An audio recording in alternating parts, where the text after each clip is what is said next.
going to be taking you through some more complex equations, and at a later stage we will look into some inequalities.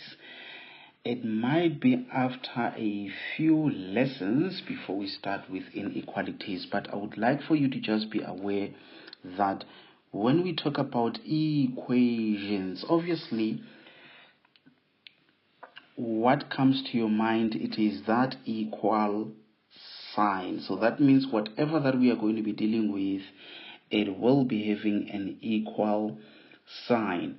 What are inequalities? So it's either you've got something which is equal or not equal. Just interpret it in that way to say we've got equations where the left is equals to the right hand side, and inequalities is the opposite of equalities, which means in equality we will be looking at the left hand side not being equals to the right hand side. And definitely if things are not equal, it's either the other is greater than the other one or it is smaller than the other one. So that's why we will be having more of these signs of less and another one of greater than. It doesn't end there. Depending on the nature of the equation, sometimes you will be having less or equals to, then having greater or equals to. I just wanted you to be able to notice the difference between equations and inequalities. You will spot them by those signs. So we are going to start with equations, which is going to be a continuation of what you've already done under introductory lessons, definitely at a higher level. So it might not necessarily be a lengthy lesson, but you will definitely after this lesson do a lot of equations to solve. So let us start with our equations. If you remember, I did mention that we've got two main types of equations that we are going to be looking at. The first type of an equation, we can simply talk about a linear equation. Another one, it will be a quadratic equation, of which we will look into that at a later stage. So under linear equations, you will just have a variable being a letter being equals to a number. This is how your final answer will look like. It will just be one possible answer. But when it comes to a quadratic, it will be a letter equals to a number. Then we will have another letter equals a number. So that means we will have two possible solutions or two possible answers.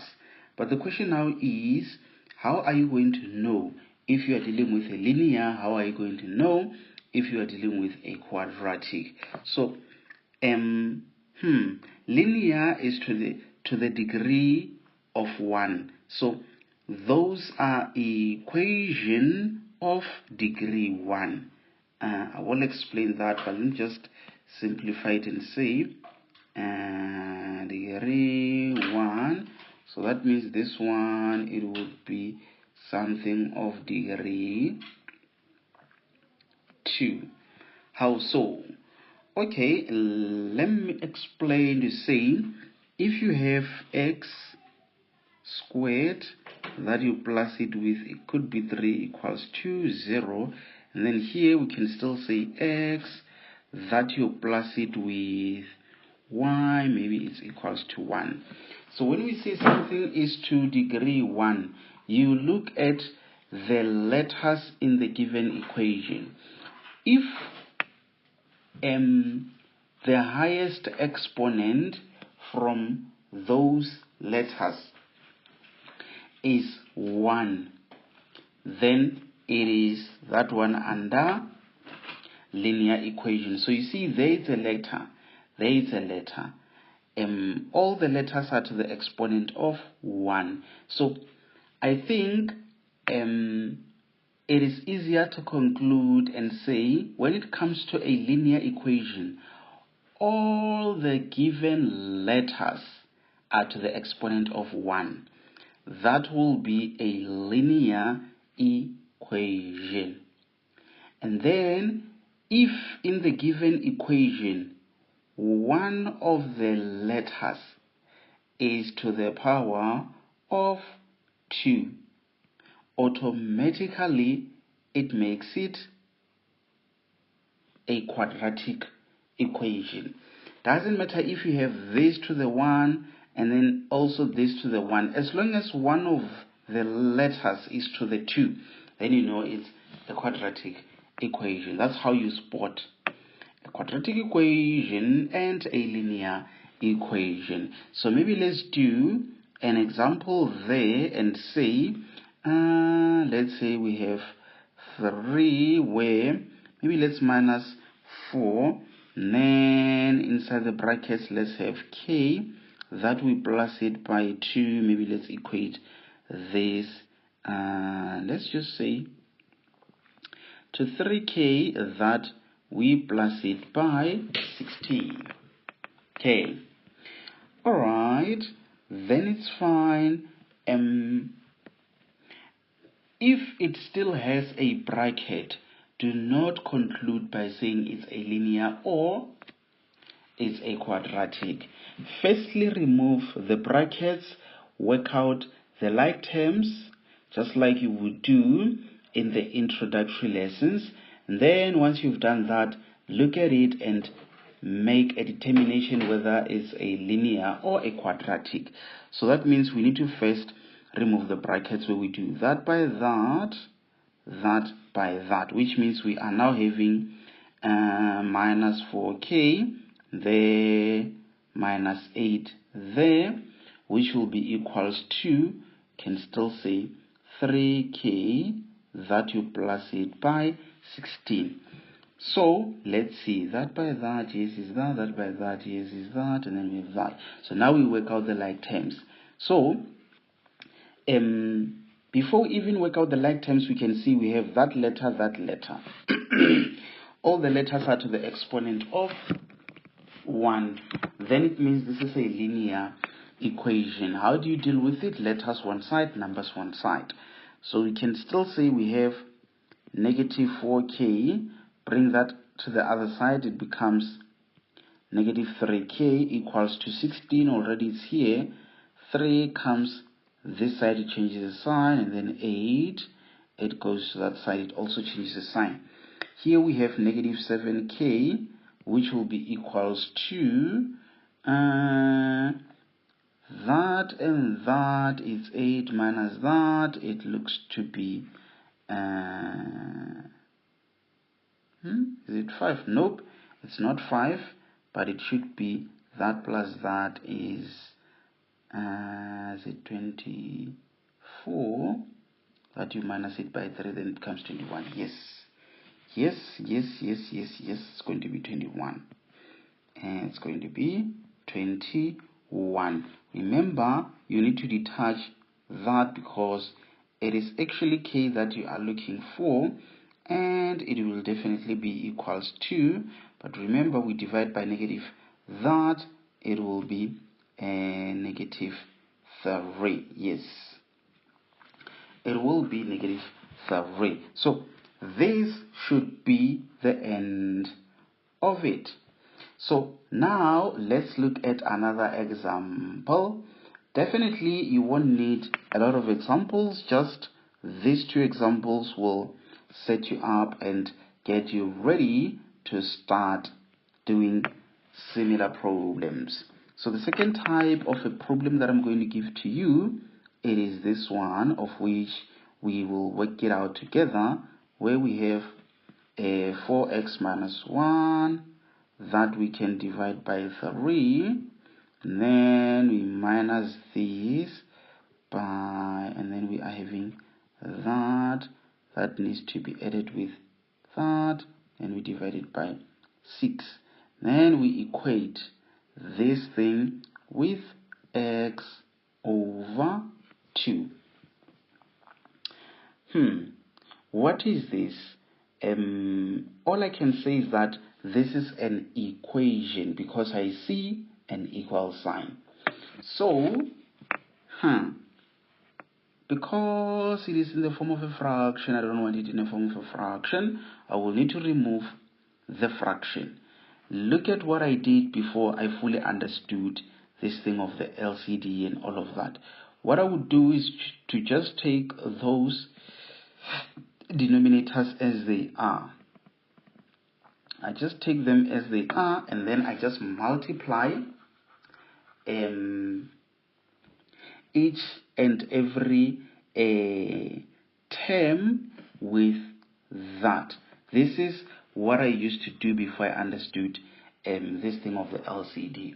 But it got to a point where I realized if I have to multiply with all of this, it may be a lengthy calculation or a calculation with big numbers.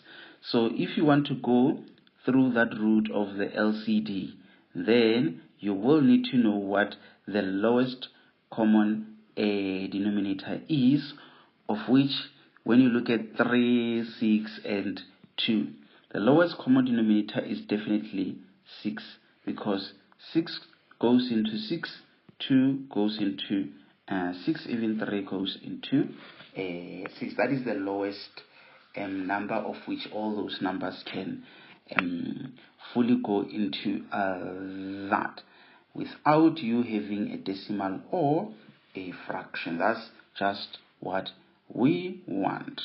Okay, then whether you have this or you have that, it will take you to the right answer. So let's see. What it means is that you need to multiply each term by that LCD of yours. That's what you need to do. Why would you do that? Is because you want to remove it from being in that format of the fraction, and you just want to have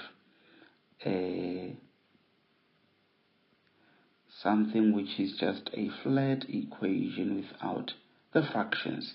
Yes, you see now. Then what you do, it looks like I'm going to run out of space. It's fine. So definitely this over that, what will that be? It will definitely be 2. So it's like you are having 2 into 4x minus that, and then that into that, it goes one time. So that's why you have 1. You can still say 7x. That you plus it by 2. I'm trying not to take shortcuts. That into that goes 3 times. So you can just say 3 into x. So just be careful with that step so that at least you've got an idea of what is going on over there. Now that you've done that, you can now say that by that, where you have your 8x minus 2, that by that, it will definitely give you negative 7x. That will change the sign to making it 2. Then that by that, it will definitely make it 3x. So now you have this minus that. What will that be? It's definitely going to be positive x. So it's like you have positive x. And then you can still take this to the other side if you like and make it negative 3x. It doesn't really matter that much. And then you have negative 2. That you plus it with 2, they definitely cancel out. It's like you have 0. That 0, you can take it to the other side, still fine.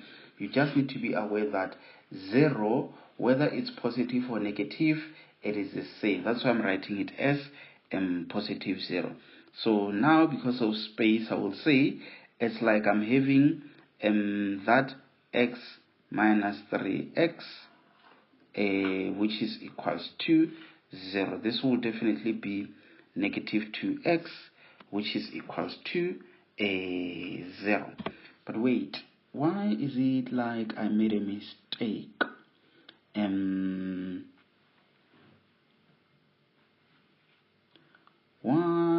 easy like I made a mistake. No, I think I've done everything correctly.